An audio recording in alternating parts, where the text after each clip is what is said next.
model that is located on the website. The location of the project manager file is right here on support under downloads. So I just want to make sure you're up and running before I start the short introduction and then the training session.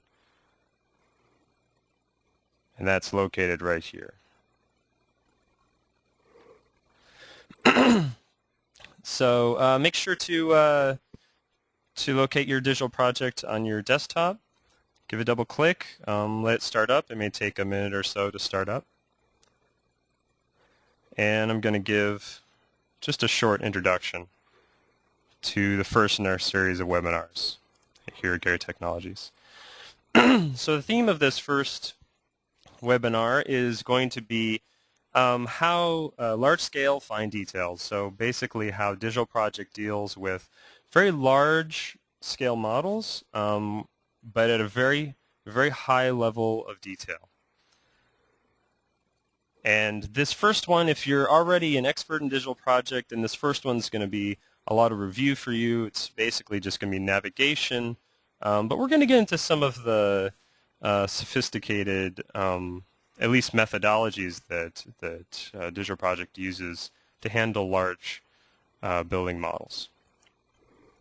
So I just want to give a brief introduction to Gehry Technologies. We've been basically pioneering BIM since 1992. We're a services company and a software company.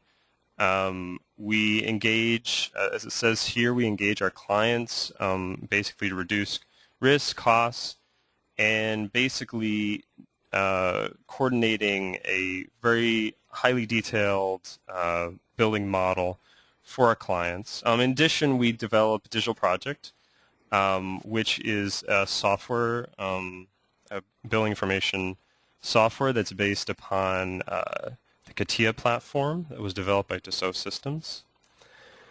So that's just a brief introduction to Gehry Technologies if you weren't familiar with us in the past.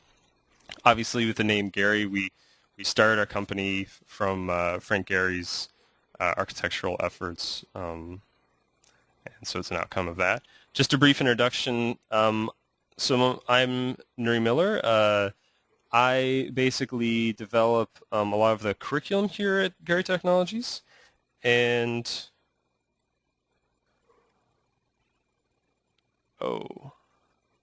sorry about that. I guess I'm not showing my screen. Let me go back a couple steps. Sorry, this is the first one. We're still getting we're still getting in with the technology. So let me go back a couple steps. I've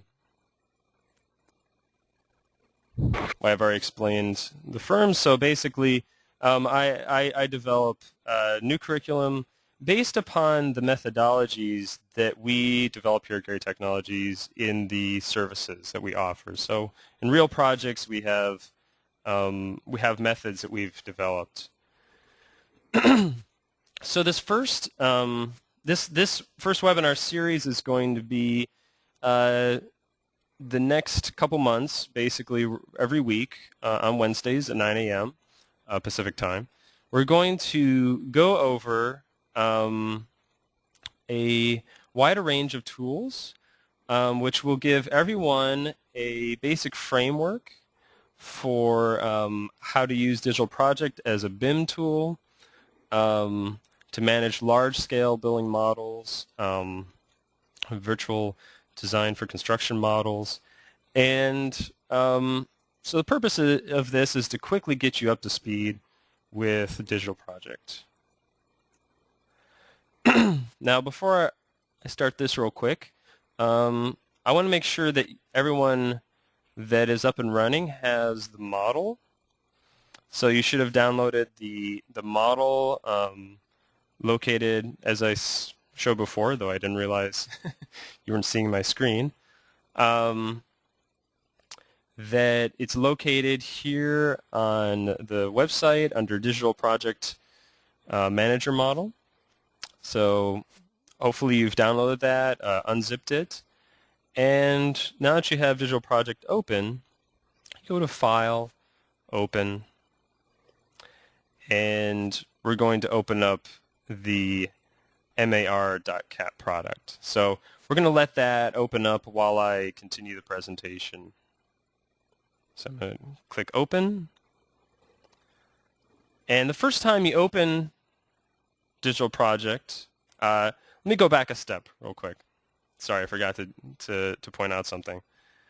Before we open the model, we should make sure that we're in cache mode.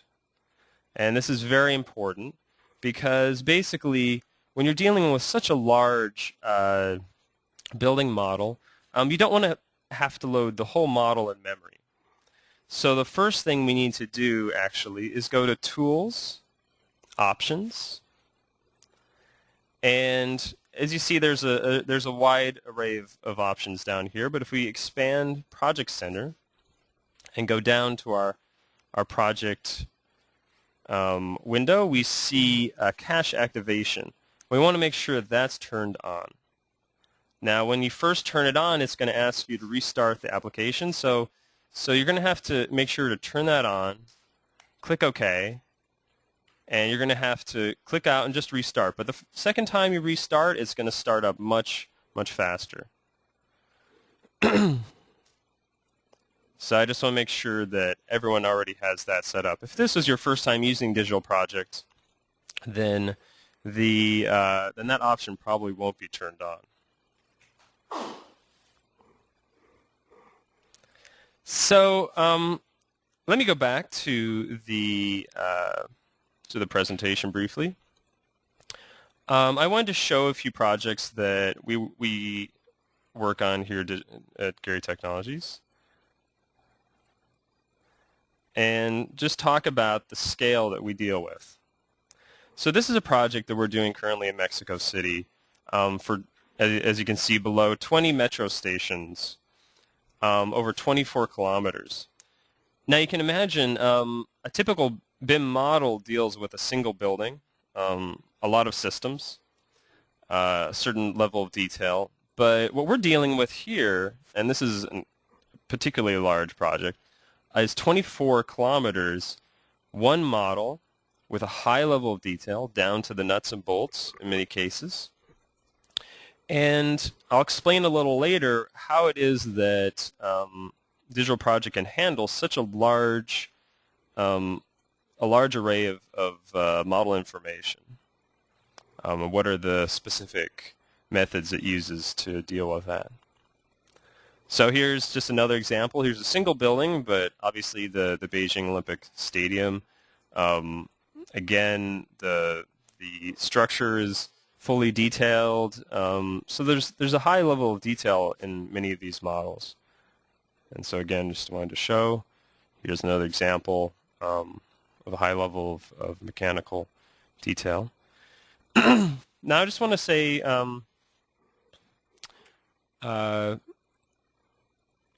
let's go, before I review the goals, I just want to make sure that everyone's got the model open.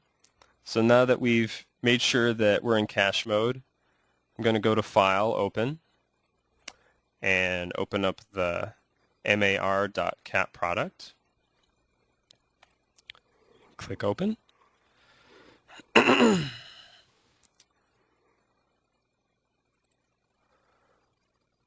So while that opens up, you may have noticed that there was a window down here which